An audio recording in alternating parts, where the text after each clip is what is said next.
Carta a los Hebreos. Hebreos, capítulo 1. En tiempos antiguos, Dios habló a nuestros antepasados muchas veces y de muchas maneras por medio de los profetas. Ahora, en estos tiempos últimos, nos ha hablado por su Hijo, mediante el cual creó los mundos y al cual ha hecho heredero de todas las cosas.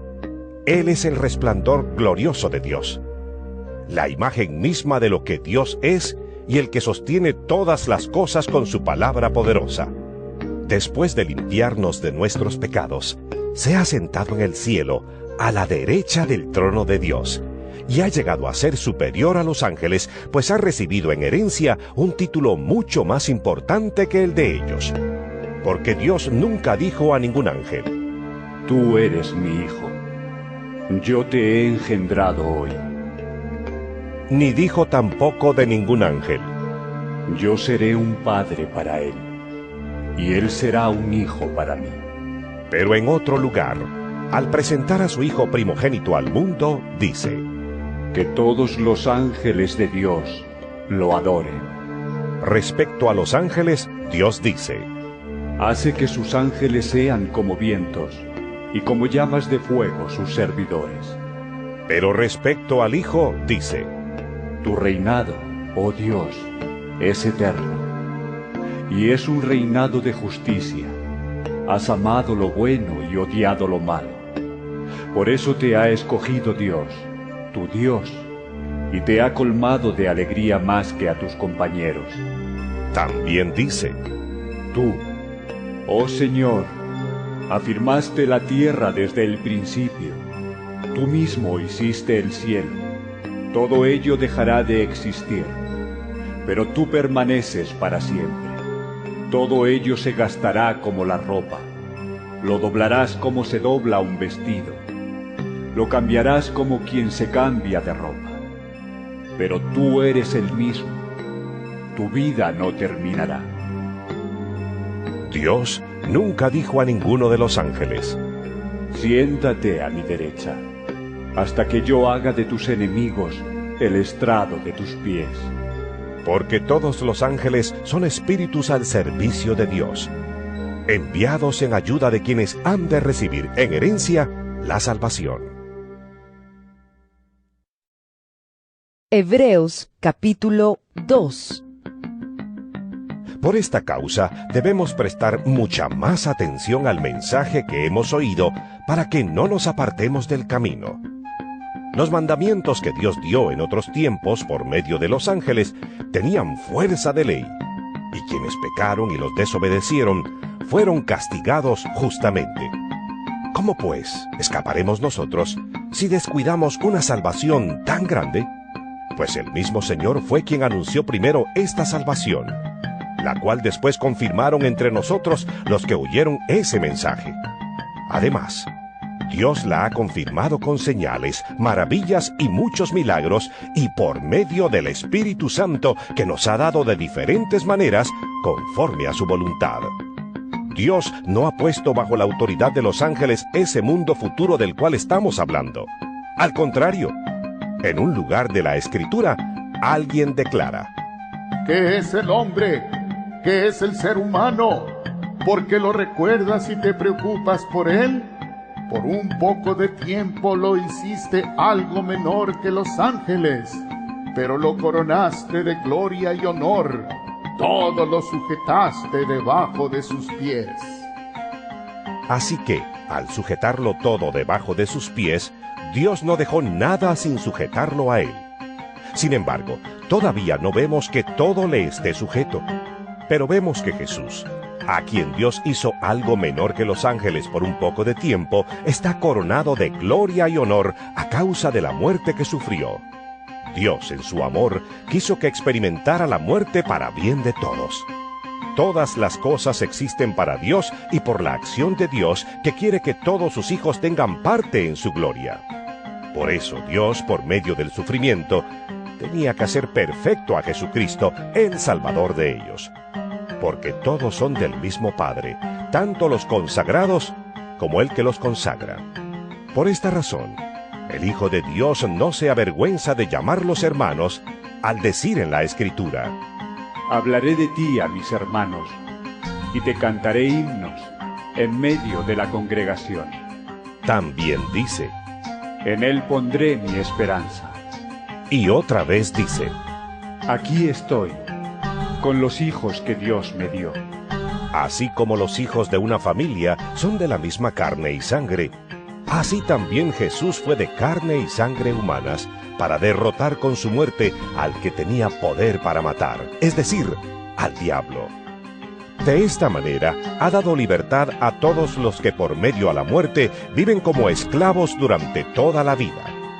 Pues ciertamente no vino para ayudar a los ángeles, sino a los descendientes de Abraham.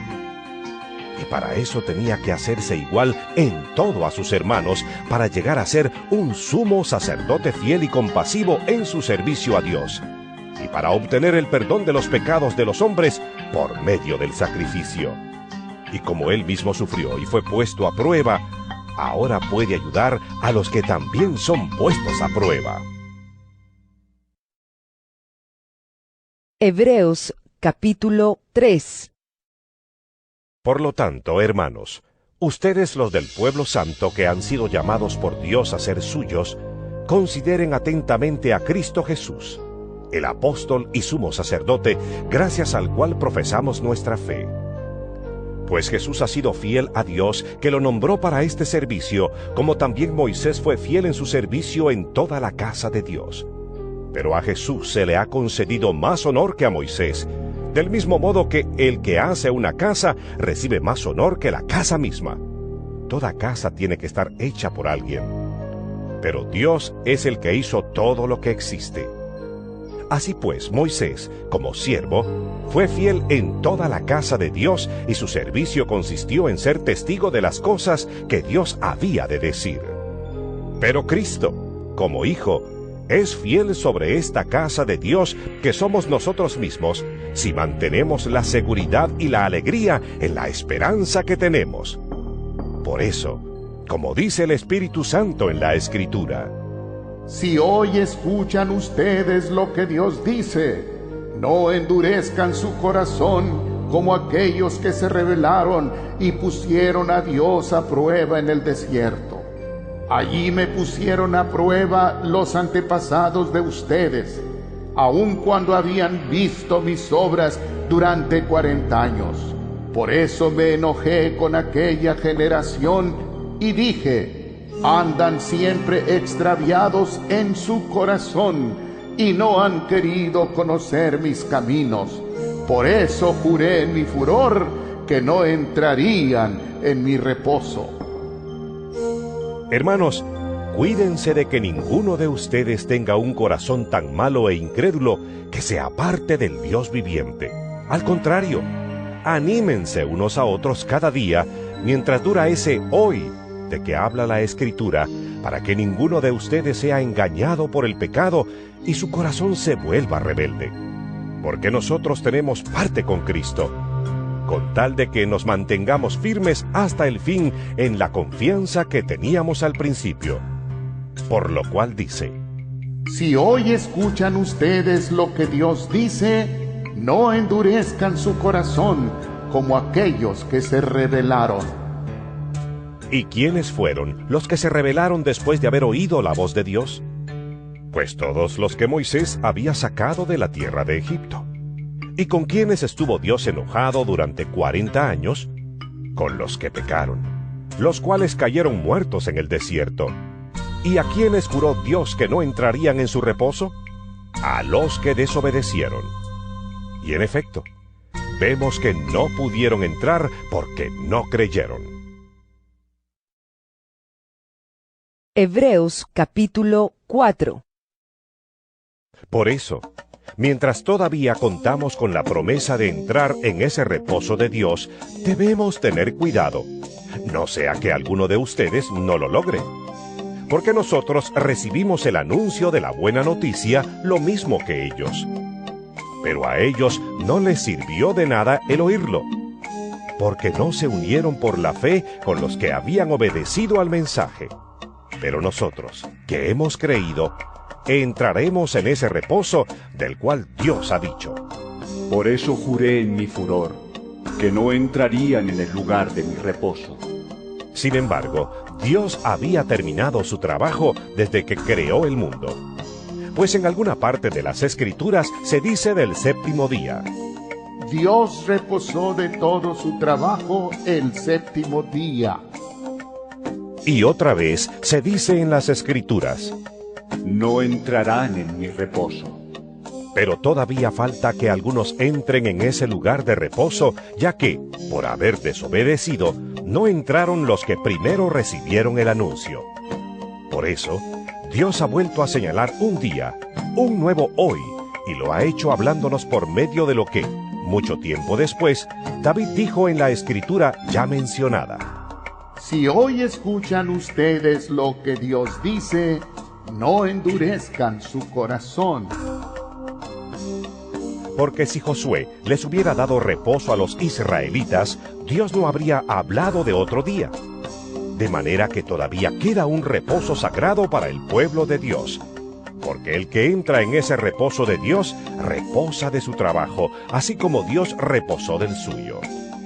Debemos, pues, esforzarnos por entrar en ese reposo para que nadie siga el ejemplo de aquellos que no creyeron. Porque la palabra de Dios tiene vida y poder. Es más cortante que cualquier espada de dos filos y penetra hasta lo más profundo del alma y del espíritu, hasta lo más íntimo de la persona, y somete a juicio los pensamientos y las intenciones del corazón. Nada de lo que Dios ha creado puede esconderse de él. Todo está claramente expuesto ante aquel a quien tenemos que rendir cuentas. Jesús, el Hijo de Dios, es nuestro gran sumo sacerdote que ha entrado en el cielo. Por eso debemos seguir firmes en la fe que profesamos, pues nuestro sumo sacerdote puede compadecerse de nuestra debilidad, porque él también estuvo sometido a las mismas pruebas que nosotros, solo que él jamás pecó. Acerquémonos pues con confianza al trono de nuestro Dios amoroso, para que Él tenga misericordia de nosotros y en su bondad nos ayude en la hora de necesidad. Hebreos capítulo 5. Todo sumo sacerdote es escogido de entre los hombres, nombrado para representarlos delante de Dios y para hacer ofrendas y sacrificios por los pecados. Y como el sacerdote está sujeto a las debilidades humanas, puede tener compasión de los ignorantes y los extraviados. Y a causa de su propia debilidad, tiene que ofrecer sacrificios por sus pecados, tanto como por los pecados del pueblo. Nadie puede tomar este honor para sí mismo, sino que es Dios quien lo llama y le da el honor, como en el caso de Aarón. De la misma manera, Cristo no se nombró sumo sacerdote a sí mismo, sino que Dios le dio ese honor, pues Él fue quien le dijo: Tú eres mi hijo, yo te he engendrado hoy. Y también le dijo en otra parte de las Escrituras: Tú eres sacerdote para siempre, de la misma clase que Melquisedec. Mientras Cristo estuvo viviendo aquí en el mundo, con voz fuerte y muchas lágrimas, oró y suplicó a Dios, que tenía poder para librarlo de la muerte, y por su obediencia, Dios lo escuchó. Así que Cristo, a pesar de ser hijo, sufriendo, aprendió lo que es la obediencia. Y al perfeccionarse de esa manera, llegó a ser fuente de salvación eterna para todos los que lo obedecen. Y Dios lo nombró sumo sacerdote de la misma clase que Melquisedec. Tenemos mucho que decir sobre este asunto, pero es difícil explicarlo porque ustedes son lentos para entender. Al cabo de tanto tiempo, ustedes ya deberían ser maestros. En cambio, necesitan que se les expliquen de nuevo las cosas más sencillas de las enseñanzas de Dios. Han vuelto a ser tan débiles que, en vez de comida sólida, tienen que tomar leche. Y los que se alimentan de leche son como niños de pecho, incapaces de juzgar rectamente. La comida sólida es para los adultos, para los que ya saben juzgar, porque están acostumbrados a distinguir entre lo bueno y lo malo. Hebreos capítulo 6. Así que sigamos adelante hasta llegar a ser adultos, dejando a un lado las primeras enseñanzas acerca de Cristo. No volvamos otra vez a las cosas básicas como la conversión y el abandono de las obras que llevan a la muerte, o como la fe en Dios, las enseñanzas sobre el bautismo, el imponer las manos a los creyentes, la resurrección de los muertos y el juicio eterno. Es lo que haremos si Dios lo permite.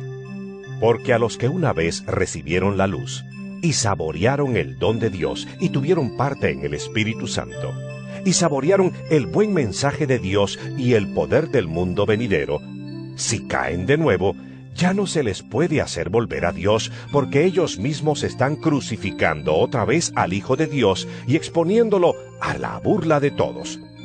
Son como la tierra que bebe la lluvia que cae en abundancia sobre ella. Si da una cosecha útil a los que la trabajan, recibe la bendición de Dios. Pero si da espinos y cardos, no vale nada. Cae bajo la maldición de Dios y finalmente será quemada. Pero aunque hablamos así, queridos hermanos, estamos seguros de que ustedes se encuentran en el primer caso, es decir, en camino de salvación. Porque Dios es justo y no olvidará lo que ustedes han hecho y el amor que le han mostrado al ayudar a los del pueblo santo, como aún lo están haciendo. Pero deseamos que cada uno de ustedes siga mostrando hasta el fin ese mismo entusiasmo para que se realice completamente su esperanza. No queremos que se vuelvan perezosos, sino que sigan el ejemplo de quienes por medio de la fe y la constancia están recibiendo la herencia que Dios les ha prometido. Cuando Dios hizo la promesa a Abraham, juró por sí mismo, porque no había otro superior a él por quien jurar, y dijo: Sí, yo te bendeciré mucho, y haré que tu descendencia sea numerosa. Abraham esperó con paciencia y recibió lo que Dios le había prometido. Cuando los hombres juran, lo hacen por alguien superior a ellos mismos. Y cuando garantizan algo mediante un juramento, ya no hay más que discutir. Pues bien, Dios quiso mostrar claramente a quienes habían de recibir la herencia que Él les prometía, que estaba dispuesto a cumplir la promesa sin cambiar nada de ella. Por eso garantizó su promesa mediante el juramento. De estas dos cosas que no pueden cambiarse y en las que Dios no puede mentir, recibimos un firme consuelo los que hemos buscado la protección de Dios y hemos confiado en la esperanza que Él nos ha dado. Esta esperanza mantiene firme y segura nuestra alma, igual que el ancla mantiene firme al barco. Es una esperanza que ha penetrado hasta detrás del velo en el templo celestial, donde antes entró Jesús para abrirnos camino, llegando Él a ser así sumo sacerdote para siempre, de la misma clase que Melquisedec. Hebreos capítulo 7. Este Melquisedec fue rey de Salem y sacerdote del Dios Altísimo. Cuando Abraham regresaba de la batalla en la que había derrotado a los reyes, Melquisedec salió a su encuentro y lo bendijo. Entonces Abraham le dio la 10ª parte de todo lo que había ganado en la batalla. Ante todo, hay que notar que el nombre Melquisedec significa rey de justicia, pero aparece también como rey de Salem, que quiere decir rey de paz. Nada se sabe de su padre, ni de su madre, ni de sus antepasados. Ni tampoco se habla de su nacimiento ni de su muerte. Y así, a semejanza del Hijo de Dios, es sacerdote para siempre. Ahora bien, fíjense qué importante era Melquisedec, que nuestro propio antepasado Abraham le dio la 10ª parte de lo que les había ganado a los reyes en la batalla. Según la ley de Moisés, los sacerdotes que son descendientes de Leví tienen el derecho de cobrarle al pueblo la 10ª parte de todo, a pesar de que son sus parientes y descienden de Abraham lo mismo que ellos. Pero Melquisedec, aunque no era descendiente de Leví, le cobró la 10ª parte a Abraham, que había recibido las promesas de Dios. Así Melquisedec bendijo a Abraham. Y nadie puede negar que el que bendice es superior al bendecido. Aquí, en esta vida, Los que cobran la 10ª parte son hombres mortales. Pero la Escritura habla de Melquisedec como de uno que todavía vive. Y se puede decir que los sacerdotes que descienden de Leví y que ahora cobran la 10ª parte, pagaron también la 10ª parte a Melquisedec al pagársela a él Abraham. Porque, en cierto sentido, cuando Melquisedec salió al encuentro de Abraham, éste llevaba ya en su cuerpo a sus descendientes que aún no habían nacido. El pueblo de Israel recibió la ley basada en el sacerdocio levítico. Ahora bien, si estos sacerdotes hubieran podido hacer perfectos a los hombres, no habría sido necesario que apareciera otro sacerdote, ya no de la clase de Aarón, sino de la clase de Melquisedec. Porque al cambiar el sacerdocio, también se tiene que cambiar la ley. Y nuestro Señor, de quien la Escritura dice esto, pertenece a otra tribu de Israel, de la cual no ha salido ningún sacerdote. Porque es bien sabido que nuestro Señor vino de la tribu de Judá, y Moisés no dijo nada de esa tribu cuando habló del sacerdocio. Y esto es aún más claro si el nuevo sacerdote que aparece es uno como Melquisedec, que no fue sacerdote según una ley que toma en cuenta elementos puramente humanos, sino según el poder de una vida indestructible, porque esto es lo que Dios dice de él. Tú eres sacerdote para siempre, de la misma clase que Melquisedec. Así que el mandato anterior quedó cancelado porque era débil e inútil, pues la ley de Moisés no perfeccionó nada y en su lugar tenemos una esperanza mejor por la cual nos acercamos a Dios. Y Dios garantizó esto con un juramento. Los otros sacerdotes fueron nombrados sin juramento alguno, pero en el caso del Señor sí hubo un juramento, pues en la Escritura se le dice: El Señor hizo un juramento y no va a desdecirse. Tú eres sacerdote para siempre. De este modo, Jesús es quien garantiza una alianza mejor que la primera. Los otros sacerdotes fueron muchos porque la muerte les impedía seguir viviendo. Pero como Jesús no muere, su oficio sacerdotal no pasa a ningún otro. Por eso puede salvar para siempre a los que se acercan a Dios por medio de él, pues vive para siempre para rogar a Dios por ellos. Así pues, Jesús es precisamente el sumo sacerdote que necesitábamos. Él es santo, sin maldad y sin mancha, apartado de los pecadores y puesto más alto que el cielo. No es como los otros sumos sacerdotes que tienen que matar animales y ofrecerlos cada día en sacrificio. Primero por sus propios pecados y luego por los pecados del pueblo. Por el contrario, Jesús ofreció el sacrificio una sola vez y para siempre, cuando se ofreció a sí mismo. La ley de Moisés nombra como sumos sacerdotes a hombres imperfectos. Pero el juramento de Dios que fue hecho después de la ley, nombra sumo sacerdote a su Hijo, quien ha sido hecho perfecto para siempre. Hebreos capítulo 8.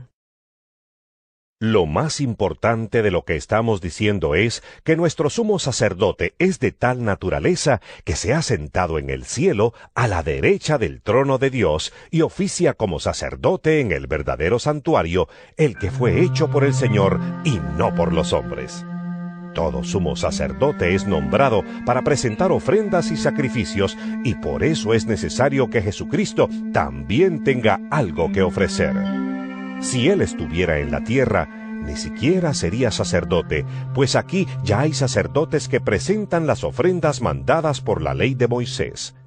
Pero estos sacerdotes prestan su servicio por medio de cosas que no son más que copias y sombras de lo que hay en el cielo. Y sabemos que son copias porque, cuando Moisés iba a construir el santuario, Dios le dijo: Pon atención y hazlo todo según el modelo que te mostré en el monte. Pero nuestro sumo sacerdote, que ha recibido un ministerio sacerdotal mucho mejor, es mediador de una alianza mejor basada en mejores promesas. Si la primera alianza hubiera sido perfecta, no habría sido necesaria una segunda alianza. Pero Dios encontró imperfecta a aquella gente y dijo: El Señor dice: vendrán días en que haré una nueva alianza con Israel y con Judá. Esta alianza no será como la que hice con sus antepasados, cuando los tomé de la mano para sacarlos de la tierra de Egipto. Y como ellos no cumplieron mi alianza, yo los abandoné, dice el Señor. La alianza que haré con Israel después de aquellos días será esta, dice el Señor. Pondré mis leyes en su mente y las escribiré en su corazón. Yo seré su Dios y ellos serán mi pueblo. Ya no será necesario que unos a otros, compatriotas o parientes, tengan que instruirse para que conozcan al Señor, porque todos me conocerán, desde el más pequeño hasta el más grande. Yo les perdonaré sus maldades y no me acordaré más de sus pecados. Cuando Dios habla de una nueva alianza, es porque ha declarado vieja a la primera. Y a lo que está viejo y anticuado, poco le falta para desaparecer. Hebreos capítulo 9. Ahora bien, la primera alianza tenía sus reglas para el culto, pero en un santuario terrenal. La tienda se levantó de tal forma que en su primera parte, llamada el lugar santo, estaban el candelabro y la mesa con los panes consagrados a Dios. Detrás del segundo velo estaba el llamado lugar santísimo. Allí había un altar de oro para quemar el incienso y el arca de la alianza cubierta de oro por todos lados. En el arca había una jarra de oro que contenía el maná y también estaban el bastón de Aarón que había retoñado y las tablas de la alianza. Encima del arca estaban los seres alados que representaban la presencia de Dios, los cuales cubrían con sus alas la tapa del arca. Pero por ahora no es necesario dar más detalles sobre estas cosas. Preparadas así las cosas, los sacerdotes entran continuamente en la primera parte de la tienda para celebrar los oficios del culto. Pero en la segunda parte entra únicamente el sumo sacerdote y solo una vez al año. Y cuando entra, tiene que llevar sangre de animales para ofrecerla por sí mismo y por los pecados que el pueblo comete sin darse cuenta. Con esto, el Espíritu Santo nos da a entender que, mientras la primera parte de la tienda seguía existiendo, el camino al santuario todavía no estaba abierto. Todo esto es un símbolo para el tiempo presente, pues las ofrendas y sacrificios que allí se ofrecen a Dios no pueden hacer perfecta la conciencia de los que así lo adoran. Se trata únicamente de alimentos, bebidas y ciertas ceremonias de purificación, que son reglas externas y que tienen valor solamente hasta que Dios cambie las cosas. Pero Cristo ya vino, y ahora Él es el sumo sacerdote de los bienes definitivos. El santuario donde Él actúa como sacerdote es mejor y más perfecto, y no ha sido hecho por los hombres, es decir, no es de esta creación. Cristo ha entrado en el santuario, ya no para ofrecer la sangre de chivos y becerros, sino su propia sangre. Ha entrado una sola vez y para siempre, y ha obtenido para nosotros la liberación eterna. Es verdad que la sangre de los toros y chivos, y las cenizas de la becerra que se queman en el altar, las cuales son rociadas sobre los que están impuros, tienen poder para consagrarlos y purificarlos por fuera. Pero si esto es así, ¿cuánto más poder tendrá la sangre de Cristo? Pues por medio del Espíritu Eterno, Cristo se ofreció a sí mismo a Dios como sacrificio sin mancha, y su sangre limpia nuestra conciencia de las obras que llevan a la muerte, para que podamos servir al Dios viviente. Por eso, Jesucristo es mediador de una nueva alianza y un nuevo testamento, pues con su muerte libra a los hombres de los pecados cometidos bajo la primera alianza y hace posible que los que Dios ha llamado reciban la herencia eterna que Él les ha prometido. Para que un testamento entre en vigor, tiene que comprobarse primero la muerte de la persona que lo hizo, pues un testamento no tiene valor mientras vive el que lo hizo, sino solo cuando ya ha muerto. Por eso, la primera alianza también se estableció con derramamiento de sangre. Moisés anunció todos los mandamientos de la ley a todo el pueblo. Después tomó lana roja y una rama de hisopo. Las mojó en la sangre de los becerros y los chivos mezclada con agua, y roció el libro de la ley y también a todo el pueblo. Entonces les dijo: Esta es la sangre que confirma la alianza que Dios ha ordenado para ustedes. Moisés roció también con sangre el santuario y todos los objetos que se usaban en el culto. Según la ley, casi todo tiene que ser purificado con sangre, y no hay perdón de pecados si no hay derramamiento de sangre. De manera que se necesitaban tales sacrificios para purificar aquellas cosas que son copias de lo celestial. Pero las cosas celestiales necesitan mejores sacrificios que esos, porque Cristo no entró en aquel santuario hecho por los hombres, que era solamente una figura del santuario verdadero, sino que entró en el cielo mismo, donde ahora se presenta delante de Dios para rogar en nuestro favor.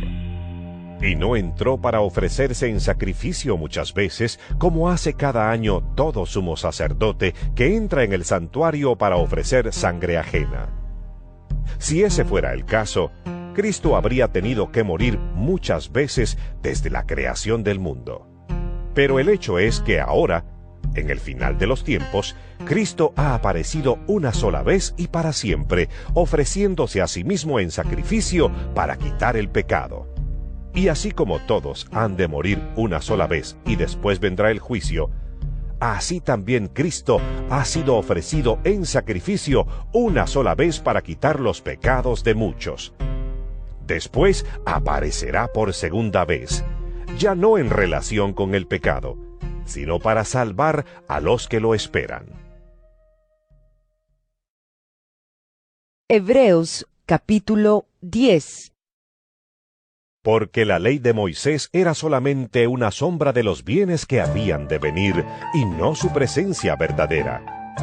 Por eso la ley nunca puede hacer perfectos a quienes cada año se acercan a Dios para ofrecerle los mismos sacrificios. Pues si la ley realmente pudiera purificarlos del pecado, ya no se sentirían culpables y dejarían de ofrecer sacrificios. Pero estos sacrificios sirven más bien para hacerles recordar sus pecados cada año, porque la sangre de los toros y de los chivos no puede quitar los pecados. Por eso Cristo, al entrar en el mundo, dijo a Dios: No quieres sacrificio ni ofrendas, sino que me has dado un cuerpo. No te agradan los holocaustos ni las ofrendas para quitar el pecado. Entonces dije: Aquí estoy, tal como está escrito de mí en el libro, para hacer tu voluntad, oh Dios. En primer lugar, dice que Dios no quiere ni le agradan sacrificios, ni ofrendas de animales, ni holocaustos para quitar el pecado, a pesar de que son cosas que la ley manda ofrecer. Y después añade: Aquí vengo para hacer tu voluntad, es decir, que quita aquellos sacrificios antiguos y pone en su lugar uno nuevo. Dios nos ha consagrado porque Jesucristo hizo la voluntad de Dios al ofrecer su propio cuerpo en sacrificio una sola vez y para siempre. Todo sacerdote judío oficia cada día y sigue ofreciendo muchas veces los mismos sacrificios, aunque estos nunca pueden quitar los pecados. Pero Jesucristo ofreció por los pecados un solo sacrificio para siempre y luego se sentó a la derecha de Dios. Allí está esperando hasta que Dios haga de sus enemigos el estrado de sus pies, porque por medio de una sola ofrenda hizo perfectos para siempre a los que han sido consagrados a Dios. Y el Espíritu Santo nos lo confirma al decir: La alianza que haré con ellos después de aquellos días será esta, dice el Señor: Pondré mis leyes en su corazón y las escribiré en su mente, y no me acordaré más de sus pecados y maldades. Así pues, cuando los pecados han sido perdonados, ya no hay necesidad de más ofrendas por el pecado. Hermanos, ahora podemos entrar con toda libertad en el santuario gracias a la sangre de Jesús, siguiendo el nuevo camino de vida que Él nos abrió a través del velo, es decir, a través de su propio cuerpo. Tenemos un gran sacerdote al frente de la casa de Dios. Por eso, acerquémonos a Dios con corazón sincero y con una fe completamente segura, limpios nuestros corazones de mala conciencia y lavados nuestros cuerpos con agua pura. Mantengámonos firmes, sin dudar, en la esperanza de la fe que profesamos, porque Dios cumplirá la promesa que nos ha hecho. Busquemos la manera de ayudarnos unos a otros a tener más amor y a hacer el bien. No dejemos de asistir a nuestras reuniones como hacen algunos, sino démonos ánimos unos a otros, y tanto más cuanto que vemos que el día del Señor se acerca. Porque si seguimos pecando intencionalmente después de haber conocido la verdad, ya no queda más sacrificio por los pecados. Solamente nos queda la terrible amenaza del juicio y del fuego ardiente que destruirá a los enemigos de Dios. Cuando alguien desobedece la ley de Moisés, si hay 2 o 3 testigos que declaren contra él, se le condena a muerte sin compasión. Pues, ¿no creen ustedes que mucho mayor castigo merecen los que pisotean al Hijo de Dios y desprecian su sangre? ¿Los que insultan al Espíritu del Dios que los ama? Esa sangre es la que confirma la alianza y con ella han sido ellos consagrados. Sabemos que el Señor ha dicho: A mí me corresponde hacer justicia. Yo pagaré. Y ha dicho también: El Señor juzgará a su pueblo. Terrible cosa es caer en las manos del Dios viviente. Pero recuerden ustedes los tiempos pasados, cuando acababan ustedes de recibir la luz y soportaron con fortaleza los sufrimientos de una gran lucha. Algunos de ustedes fueron insultados y maltratados públicamente, y otros se unieron en el sufrimiento con los que fueron tratados así. Ustedes tuvieron compasión de los que estaban en la cárcel, y hasta con alegría se dejaron quitar lo que poseían, sabiendo que en el cielo tienen algo que es mucho mejor y que permanece para siempre. No pierdan, pues, su confianza, porque ella les traerá una gran recompensa. Ustedes necesitan tener fortaleza en el sufrimiento para hacer la voluntad de Dios y recibir así lo que Él ha prometido. Pues la Escritura dice: Pronto, muy pronto, vendrá el que tiene que venir. No tardará. Mi justo por la fe vivirá. Pero si se vuelve atrás, no estaré contento de él. Y nosotros no somos de los que se vuelven atrás y van a su condenación, sino de los que alcanzan la salvación porque tienen fe. Hebreos capítulo 11. Tener fe es tener la plena seguridad de recibir lo que se espera. Es estar convencidos de la realidad de cosas que no vemos. Nuestros antepasados fueron aprobados porque tuvieron fe. Por fe sabemos que Dios formó los mundos mediante su palabra, de modo que lo que ahora vemos fue hecho de cosas que no podían verse. Por fe, Abel ofreció a Dios un sacrificio mejor que el que ofreció Caín, y por eso Dios lo declaró justo y le aceptó sus ofrendas. Así que, aunque Abel está muerto, sigue hablando por medio de su fe. Por su fe, Enoc fue llevado en vida para que no muriera, y ya no lo encontraron, porque Dios se lo había llevado. Y la Escritura dice que, antes de ser llevado, Enoc había agradado a Dios. Pero no es posible agradar a Dios sin tener fe, porque para acercarse a Dios uno tiene que creer que existe y que recompensa a los que lo buscan. Por fe, Noé, cuando Dios le advirtió que habían de pasar cosas que todavía no podían verse, obedeció y construyó el arca para salvar a su familia. Y por esa misma fe, Noé condenó a la gente del mundo y fue heredero de la justicia que se obtiene por la fe. Por fe, Abraham, cuando Dios lo llamó, obedeció y salió para ir al lugar que él le iba a dar como herencia. Salió de su tierra sin saber a dónde iba, y por la fe que tenía, vivió como extranjero en la tierra que Dios le había prometido. Vivió en tiendas de campaña, lo mismo que Isaac y Jacob, que también recibieron esa promesa. Porque Abraham esperaba aquella ciudad que tiene bases firmes, de la cual Dios es arquitecto y constructor. Por fe también, aunque Sara no podía tener hijos y Abraham era demasiado viejo, éste recibió fuerzas para ser padre, porque creyó que Dios cumpliría sin falta su promesa. Así que Abraham, aunque ya próximo al fin de sus días, llegó a tener descendientes tan numerosos como las estrellas del cielo y como la arena de la orilla del mar, que no se puede contar. Todas esas personas murieron sin haber recibido las cosas que Dios había prometido. Pero como tenían fe, las vieron de lejos y las saludaron, reconociéndose a sí mismos como extranjeros de paso por este mundo.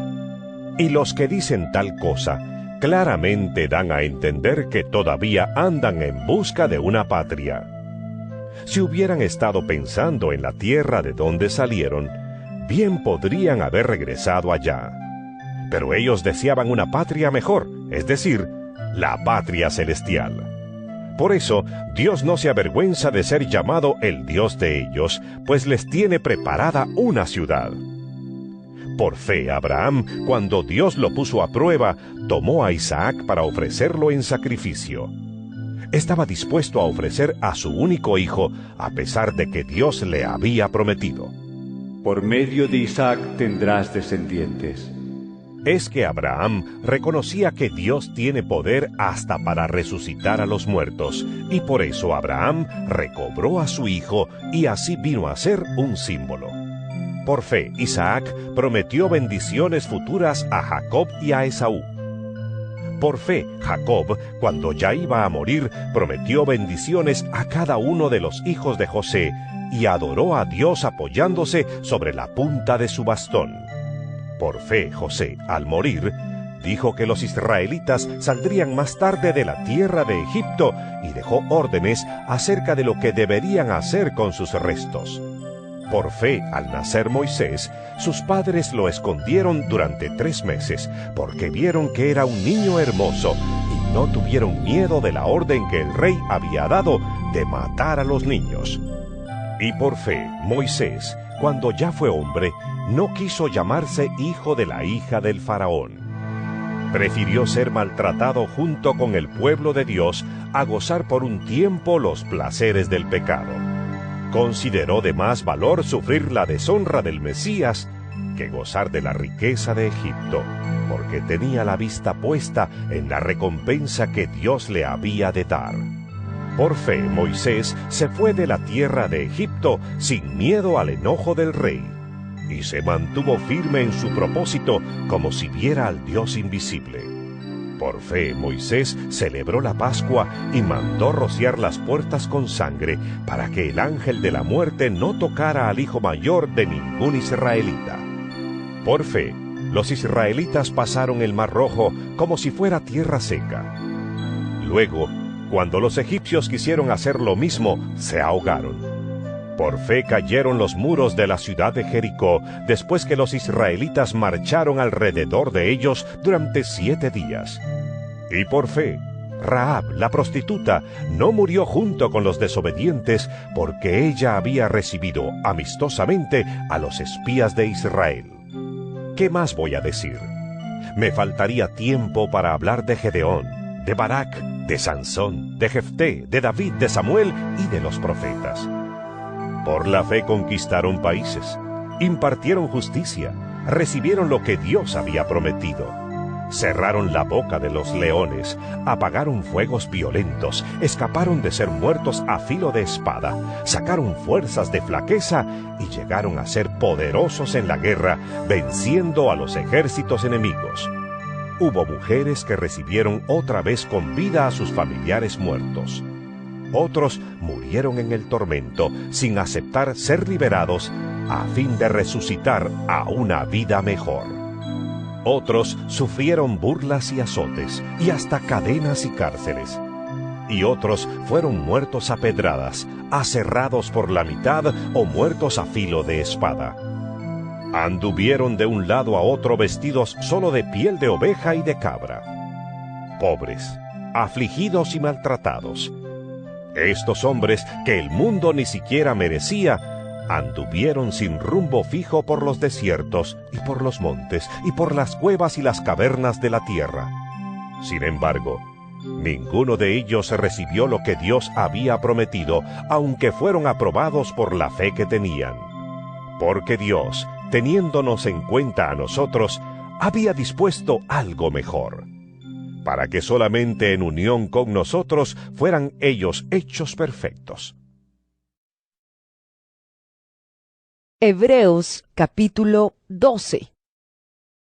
Por eso, nosotros, teniendo a nuestro alrededor tantas personas que han demostrado su fe, dejemos a un lado todo lo que nos estorba y el pecado que nos enreda y corramos con fortaleza la carrera que tenemos por delante.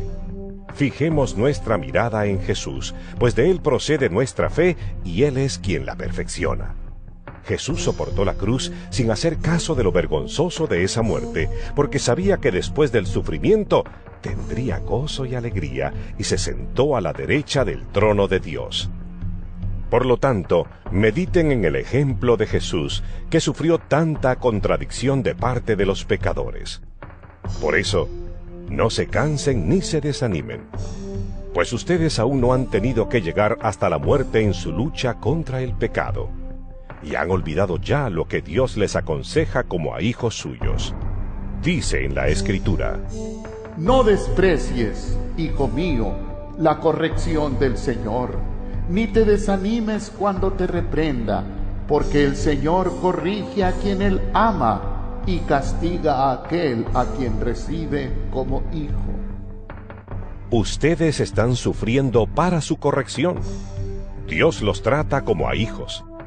¿Acaso hay algún hijo a quien su padre no corrija? Pero si Dios no los corrige a ustedes como corrige a todos sus hijos, entonces ustedes no son hijos legítimos. Además, cuando éramos niños, nuestros padres aquí en la tierra nos corregían y los respetábamos. ¿Por qué no hemos de someternos con mayor razón a nuestro Padre Celestial para obtener la vida? Nuestros padres aquí en la tierra nos corregían durante esta corta vida, según lo que les parecía más conveniente. Pero Dios nos corrige para nuestro verdadero provecho, para hacernos santos como Él. Ciertamente, ningún castigo es agradable en el momento de recibirlo, sino que duele. Pero si uno aprende la lección, el resultado es una vida de paz y rectitud. Así pues, renueven las fuerzas de sus manos cansadas y de sus rodillas debilitadas, y busquen el camino derecho para que sane el pie que está cojo y no se tuerza más. Procuren estar en paz con todos y llevar una vida santa, pues sin la santidad nadie podrá ver al Señor. Procuren que a nadie le falte la gracia de Dios, a fin de que ninguno sea como una planta de raíz amarga que hace daño y envenena a la gente. Que ninguno de ustedes se entregue a la prostitución ni desprecie lo sagrado, pues esto hizo Esaú, que por una sola comida vendió sus derechos de hijo mayor. Y ustedes saben que después, cuando quiso recibir la bendición de su padre, fue rechazado. Y aunque lloró mucho, ya no hubo remedio para lo sucedido. Ustedes no se acercaron como los israelitas a algo que se podía tocar y que ardía en llamas, donde había obscuridad, tinieblas y tempestad. Ni oyeron el sonido de la trompeta ni la voz de Dios. Los que oyeron esa voz rogaron que no les siguiera hablando, porque no podían soportar el mandato que decía: Al que ponga el pie en el monte, hay que matarlo a pedradas o con lanza, aunque sea un animal. Tan espantoso era lo que se veía, que el mismo Moisés dijo: Estoy temblando de miedo. Ustedes, por el contrario, se han acercado al monte Sión y a la ciudad del Dios viviente, la Jerusalén celestial y a muchos miles de ángeles reunidos para alabar a Dios y a la comunidad de los primeros hijos de Dios inscritos en el cielo. Se han acercado a Dios, el juez de todos, a los espíritus de los hombres buenos que Dios ha hecho perfectos, a Jesús, mediador de una nueva alianza, y a la sangre con que hemos sido purificados, la cual nos habla mejor que la sangre de Abel. Por eso tengan cuidado de no rechazar al que nos habla. Pues los que rechazaron a Dios cuando Él les llamó la atención aquí en la tierra, no escaparon. Y mucho menos podremos escapar nosotros si le damos la espalda al que nos llama la atención desde el cielo. En aquel tiempo, la voz de Dios hizo temblar la tierra, pero ahora dice: Una vez más haré temblar no solo la tierra, sino también el cielo. Al decir una vez más, se entiende que se quitarán las cosas creadas, lo que puede ser movido, para que permanezca lo que no puede moverse. El reino que Dios nos da no puede ser movido. Demos gracias por esto y adoremos a Dios con la devoción y reverencia que le agradan. Porque nuestro Dios es como un fuego que todo lo consume. Hebreos capítulo 13. No dejen de amarse unos a otros como hermanos. No se olviden de ser amables con los que lleguen a su casa, pues de esa manera, sin saberlo, algunos hospedaron ángeles. Acuérdense de los presos, como si también ustedes estuvieran presos con ellos. Piensen en los que han sido maltratados, ya que ustedes también pueden pasar por lo mismo. Que todos respeten el matrimonio y mantengan la pureza de sus relaciones matrimoniales, porque Dios juzgará a los que cometen inmoralidades sexuales y a los que cometen adulterio. No amen el dinero. Conténtense con lo que tienen, porque Dios ha dicho: Nunca te dejaré, ni te abandonaré. Así que podemos decir con confianza: El Señor es mi ayuda, no temeré. ¿Qué me puede hacer el hombre? Acuérdense de quienes los han dirigido y les han anunciado el mensaje de Dios. Mediten en cómo han terminado sus vidas y sigan el ejemplo de su fe. Jesucristo es el mismo, ayer, hoy y siempre. No se dejen ustedes llevar por enseñanzas diferentes y extrañas. Es mejor que nuestros corazones se fortalezcan en el amor de Dios que en seguir reglas sobre los alimentos, pues esas reglas nunca han sido de provecho. Nosotros tenemos un altar, del cual no tienen derecho a comer los sacerdotes del antiguo santuario. Pues el sumo sacerdote lleva la sangre de los animales al santuario como ofrenda para quitar el pecado, pero los cuerpos de esos animales se queman fuera del campamento. Así también Jesús sufrió la muerte fuera de la ciudad para consagrar al pueblo por medio de su propia sangre. Vayamos pues con Jesús fuera del campamento y suframos la misma deshonra que Él sufrió. Pues en este mundo no tenemos una ciudad que permanezca para siempre, sino que vamos en busca de la ciudad futura. Por eso debemos alabar siempre a Dios por medio de Jesucristo. Esta alabanza es el sacrificio que debemos ofrecer. Alabémoslo pues con nuestros labios. No se olviden ustedes de hacer el bien y de compartir con otros lo que tienen, porque estos son los sacrificios que agradan a Dios. Obedezcan a sus dirigentes y sométanse a ellos, porque ellos cuidan sin descanso de ustedes, sabiendo que tienen que rendir cuentas a Dios. Procuren hacerles el trabajo agradable y no penoso, pues lo contrario no sería de ningún provecho para ustedes. Oren por nosotros, que estamos seguros de tener la conciencia tranquila, ya que queremos portarnos bien en todo. Pido especialmente sus oraciones para que Dios me permita volver a estar pronto con ustedes. Que el Dios de paz, que resucitó de la muerte a nuestro Señor Jesús, el gran pastor de las ovejas, quien por su sangre confirmó su alianza eterna, los haga a ustedes perfectos y buenos en todo, para que cumplan su voluntad, y que haga de nosotros lo que Él quiera por medio de Jesucristo. Gloria para siempre a Cristo. Amén. Hermanos, les ruego que reciban con paciencia estas pocas palabras de aliento que les he escrito. Sepan ustedes que nuestro hermano Timoteo está ya en libertad. Si llega pronto, lo llevaré conmigo cuando vaya a verlos. Saluden a todos sus dirigentes y a todos los del pueblo santo. Los de Italia les mandan saludos. Que Dios derrame su gracia sobre todos ustedes.